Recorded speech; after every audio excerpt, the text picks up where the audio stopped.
Hi first grade social studies teachers. My name is Kelly and in this video I am going to walk you through the Rules and Laws unit for first grade. This is the first social studies unit of the year for first graders and follows a similar structure to the final social studies unit that they experienced as kindergartners. This unit is designed to take around 10 days. There are 7 lessons and each lesson is designed to last somewhere between 20 and 30 minutes.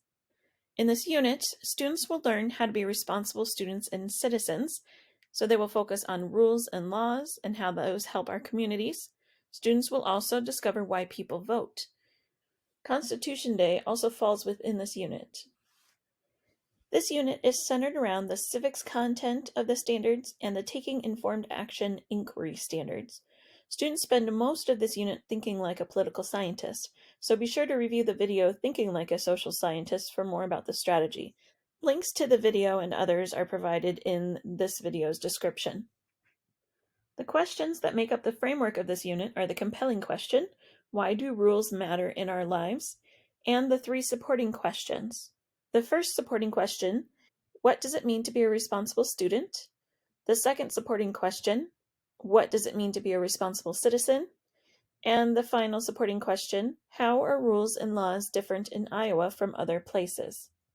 You can find out more about compelling and supporting questions by watching the corresponding video in our Teaching Social Studies playlist. Now, there are 3 formative assessments directly linked to the supporting questions, while the summative, as shown here, is connected to the compelling question. In the summative assessment, you will want to pose a problem to the class, something that is happening, such as students cutting in line, lots of students wanting to swing but there are not enough spots, or any other classroom or school community problem. Then have students create a law or a rule that will need to be followed in order to solve the problem. Have students share their law by making a poster, video, or whatever else is developmentally appropriate. Consider having students work with a partner or in a small group to practice cooperative learning. The lessons in this unit are divided into chapters, 1 for each supporting question. Chapter 1 has 1 lesson and can last 2 to 3 days based on the formative. Chapter 2 has 4 lessons, 1 day per lesson, and Chapter 3 has 2 lessons and can take 2 to 3 days. Chapter information is included at the top of each one. You can see there will be a title, a reference to the compelling question, whichever supporting question goes along with this particular chapter, a brief overview, any standards that align, and some objectives for this particular lesson. The compelling question, why do rules matter in our lives, is introduced at the start of the first lesson. The teacher presents it to the class and gives them time to brainstorm initial ideas. You could post the question in your classroom or use a slideshow that goes along with the unit. As you can see in the unit plan, there are notes for which slide goes along with each part of the lesson. Be sure to use the lesson plans with the slideshow and not the slideshow on its own, as there may be some times when instructions or explanations are included in the lesson plan and not on the slideshow. Lesson 1 continues on to supporting question 1, what does it mean to be a responsible student? After introducing supporting question 1, have students use PebbleGo or another book to talk about the responsibility and what it looks like at home and at school. Ask your students what responsibility looks like in your classroom. So at this point, this would be a great time to review any sort of classroom rules, expectations, routines, PBIS, character counts, or any similar program. You can end this lesson with a formative assessment of having students write or create a picture to show ways that they can be a responsible student. In fact, there is a responsible student worksheet that goes right along with this lesson. Chapter 2 is centered around supporting question 2. What does it mean to be a responsible citizen? In this, students will focus about rules and laws and how those help our communities. They act as political scientists, look at why people vote, and your Constitution Day lesson falls within this chapter. At the beginning of Lesson 2, students are introduced to supporting question 2, what does it mean to be a responsible citizen? Use a book like We Are Citizens, found on Bookflix, or another book about citizenship to help students define the word citizen. Then have students create a list of different ways to be a responsible citizen. Save this list and add more to it as you work through other lessons. This would be a great time for a T-chart.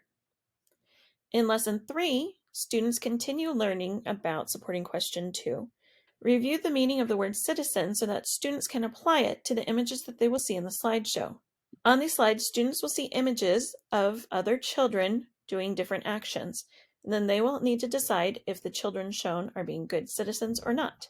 So as you can see on slide 6, they are good citizens. On slide 7, this is not good. We have littering. And on slide 8, the picture could be argued either way, but in this particular case, since the dogs are on a leash and the boy is riding his bicycle to the side of the road and not in the middle, that can qualify as being a good citizen. The superheroes to the side that say good citizen or not good will show up as you click on the slideshow. They will not be there giving the answer right off the bat. After viewing those images, introduce the concept of laws and how it's related to rules.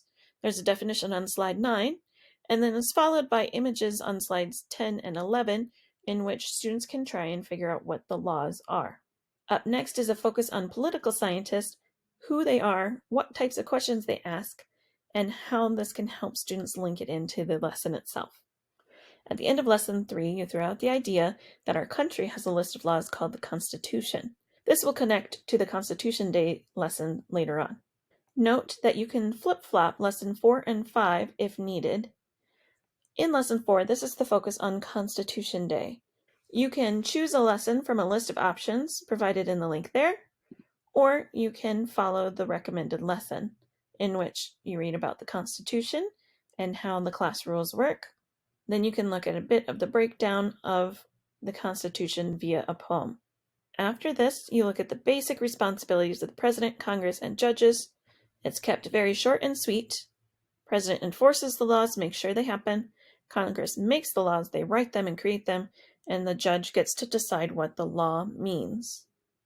Then segue from the Constitution and rights into the concept of voting, which leads into lesson 5, again, which could have happened prior to lesson 4.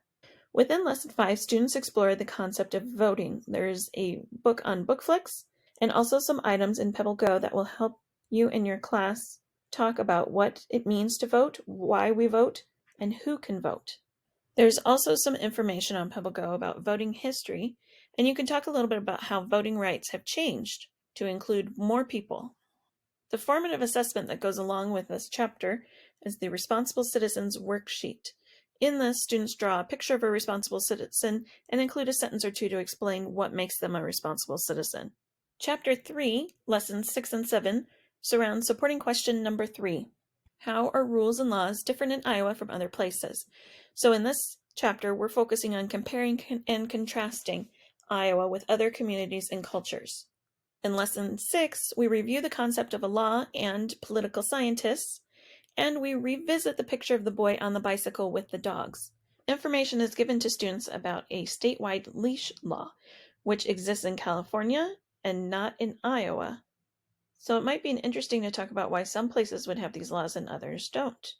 Then we look at the picture of a person wearing a seatbelt in the car.